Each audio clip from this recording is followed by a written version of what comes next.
Esse vídeo está indo pro ar no dia 13 de maio, que é o dia do chefe de cozinha, por isso do tema do vídeo de hoje. 5 coisas que um chefe de cozinha faz diferente do que um cozinheiro de casa faz e que você pode aprender alguma coisa para cozinhar melhor em casa. Vamos lá?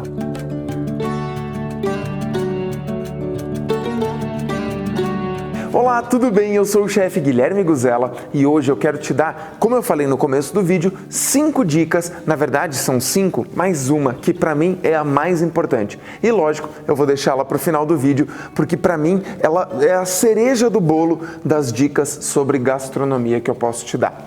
A ideia do vídeo de hoje é eu te ensinar 5 coisas que nós na cozinha profissional temos de vantagem que você que cozinha em casa, que faz as suas preparações em casa, não tem. Então, o que faz a gente chegar a um nível de cozinha que deixa a gente cozinhando quase no automático? Se você entender isso, pode ter certeza, o teu nível e a tua forma de cozinhar em casa vai ser muito mais fácil também. Então vamos lá para as dicas. Bom, a dica número 1 é a dica da repetição. Então, qual é um grande diferencial que nós na cozinha profissional temos que a pessoa em casa não tem? Repetir os pratos. Eu sei que quem cozinha em casa tradicionalmente repete alguns pratos, como por exemplo arroz, feijão, um bife, algumas coisas assim. Então isso você vai se aperfeiçoando. Por quê? Porque a diferença do que você fez hoje para o que você faz amanhã, ela vai minimamente melhorando e fazendo com que a tua comida fique melhor. O que faz com que nós, na cozinha profissional, tenhamos uma melhoria muito mais rápida?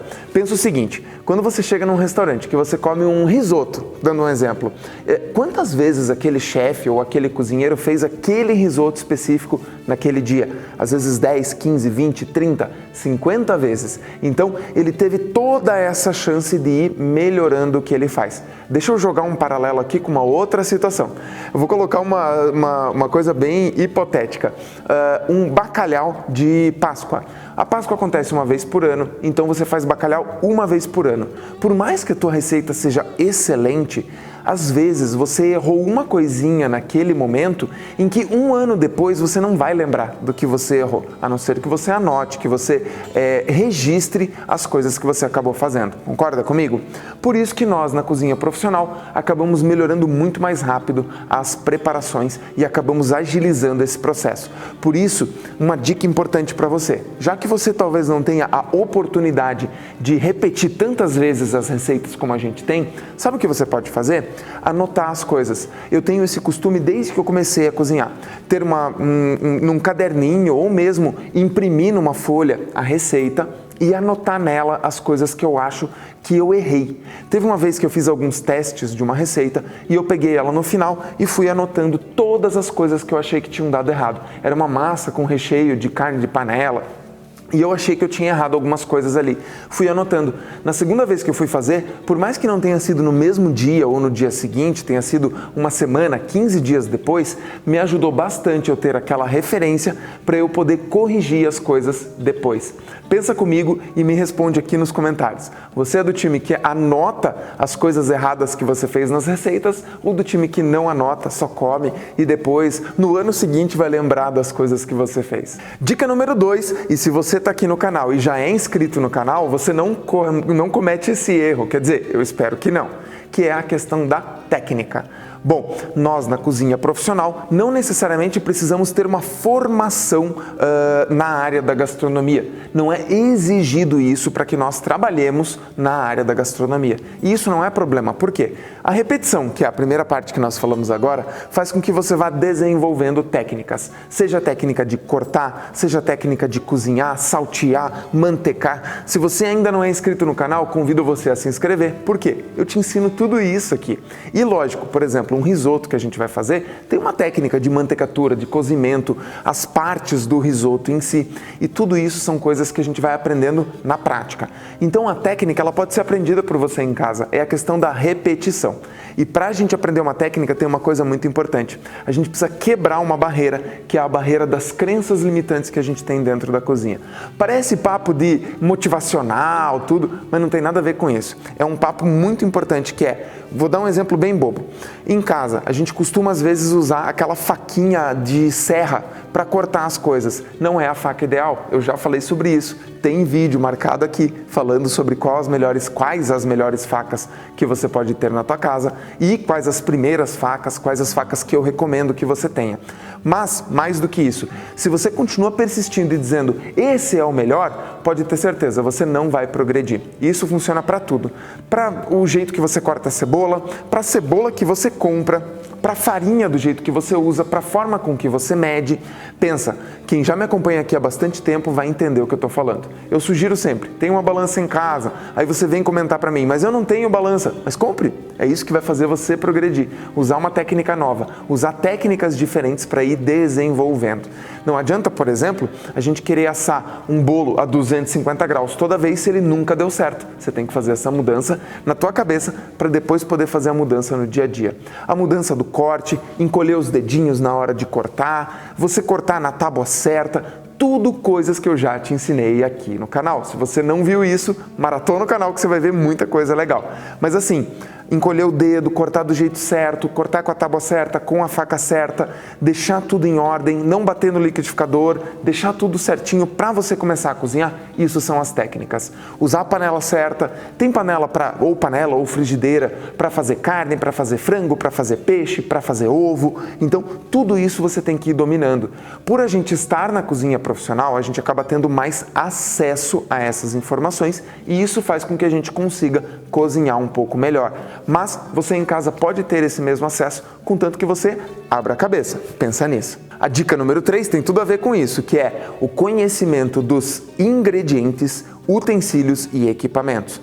Eu me esforço bastante aqui para te mostrar essas coisas. Eu já fiz vídeos sobre pimenta, sobre diversos utensílios, diversos equipamentos, para que você domine isso e consiga cozinhar melhor. Se você conhece melhor o teu forno, se você conhece melhor como usar o micro-ondas, se você conhece os diferentes tipos de pimenta, se você conhece os diferentes tipos de sal, você vai cozinhar melhor. E você não vai ser enganado por algumas besteiras que às vezes algumas pessoas falam por aí, seja na internet, seja na vida real. Vou dizer para vocês, todas as técnicas que eu ensino para vocês aqui são testadas e comprovadas na vida profissional. Você pode questionar? Tem todo o direito do mundo, mas pode ter certeza, se eu estou te dando essa dica, testa em casa. Eu acho que você vai ganhar muito com isso. Então, conhecer os ingredientes, brincar com eles, testar, experimentar ingredientes novos. Um tomate, se você está acostumado com aquele tomate para salada, experimenta o tomate italiano, veja a diferença entre eles. Experimenta um tomate cereja, veja a diferença entre eles. E veja o que isso pode agregar num molho de tomate, numa salada que você está fazendo e diferenciar isso para que as tuas comidas fiquem mais legais. Domine os utensílios, domine os equipamentos e eu tenho certeza que você vai dar um passo muito grande para poder cozinhar cada vez melhor e não precisa ser como um cozinheiro profissional, mas com as técnicas desses cozinheiros que te ajudam a cozinhar mais fácil. Quarta dica é sobre cozinhar sem medo de errar. Por quê? É normal acontecer erro em tudo que a gente faz e na cozinha isso não é diferente. Errar o ponto de uma carne, errar um risoto. Eu tenho certeza que você já foi num restaurante e já aconteceu algum equívoco da equipe da cozinha. Te mandou uma carne no ponto errado, ou uma massa que não estava cozida legal, ou algo que estava salgado demais. É normal. Não é que a gente tenha que aceitar isso, e aí que está a diferença. Se aconteceu o erro, tudo bem, vamos aprender com esse erro, vamos corrigir ele e tentar nunca mais errar nesse tipo de coisa. Eu já errei salgando demais? Já. Já errei cozinhando demais? Já. Já errei o ponto da carne? Já. Só que daí aquilo me tornou fez um aprendizado na minha cabeça para que depois eu tentasse não errar mais naquele ponto em que eu tinha errado naquele momento. Então, pensa bastante nisso. Se você errou, deixa o teu ego de lado, pensa um pouquinho que de repente aquilo está errado mesmo e você pode aprender com aquilo. Você vai dar um passo muito grande de novo para você ser um ótimo cozinheiro em casa e entender que a gente está cozinhando ali pelos outros. Até isso tem a ver com a nossa quinta dica, eu já vou falar um pouquinho. Mas a gente está cozinhando para os outros ali e não pelo nosso ego. A gente, lógico, quer fazer uma cozinha legal para todo mundo, mas a gente tem que aprender com os erros que a gente vai cometendo. Erros são normais. Aceite os erros, peça desculpa. Já fiz carbonara salgado, já fiz tudo que é tipo de prato errado e certo, mas a gente vai aprendendo, acertando e errando. Quando você acerta, comemore. Quando você erra, entenda e corrija. Simples assim. E como eu falei antes, a nossa quinta dica, e não é a última, porque a sexta para mim é a mais importante, tem tudo a ver com essa quarta dica que eu passei agora, que é cozinhar para os outros. Pense que quando você faz uma comida, nós que estamos na cozinha profissional, você não está cozinhando para você.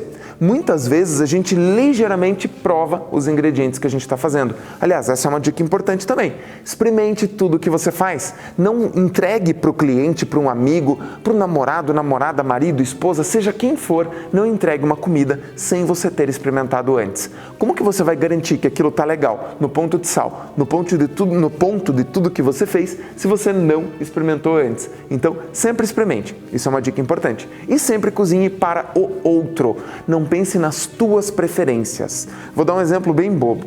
A minha esposa gosta das coisas mais ácidas, gosta de um pouco mais de limão do que deveria.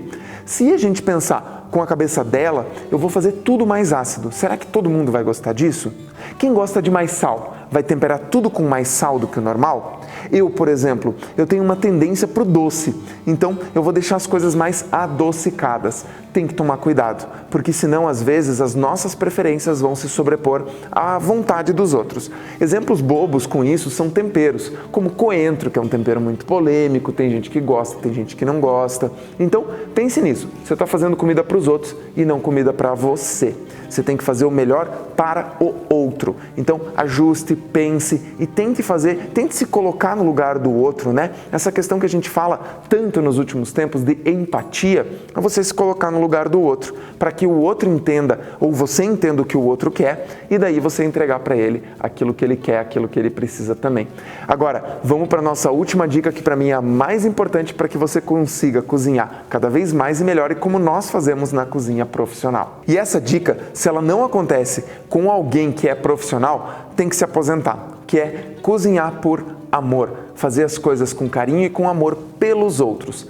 Eu tenho uma premissa minha que é, tudo que eu faço eu tenho que colocar amor e carinho, porque é uma forma muito covarde de a gente entrar na vida das pessoas através da comida.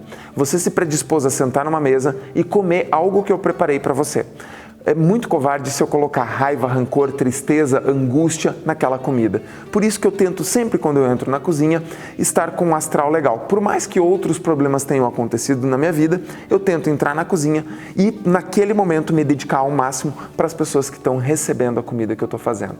Cozinhar com amor é muito importante para que a tua comida dê certo. Você pode achar uma besteira, mas pode ter certeza, quando você se dedica com amor e com carinho para a comida que você está fazendo, a chance de ela dar certo é muito grande, porque você está dedicando ali toda a tua energia boa, tudo o que você tem de bom para fazer uma comida gostosa.